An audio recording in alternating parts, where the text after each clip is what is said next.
აფხაზეთის მთავრობა შობა ახალი წლის დღესასწაულებთან დაკავშირებით ქვეყნის მასშტაბით აფხაზეთიდან დევნილ, სოციალურად დაუცველ, მრავალშვილიან 2000-ზე მეტ ოჯახს საახალწლო ნობათს გადასცემს. მთავრობის თავმჯდომარემ გიორგი ჯინჭარაძემ აფხაზეთის იძულებით გადაადგილებულ პირთა მინისტრთან დავით ფაცაციასთან ერთად თბილისში, დიდუბის რაიონში საახალწლო აქციაში პირადად მიიღო მონაწილეობა.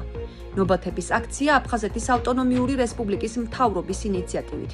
აფხაზეთის ავტონომიური რესპუბლიკის იძულებით გადაადგილებულ პირთა სამინისტროს ორგანიზებითა და ქალაქ თბილისის მერიის მხარდაჭერით იმართება.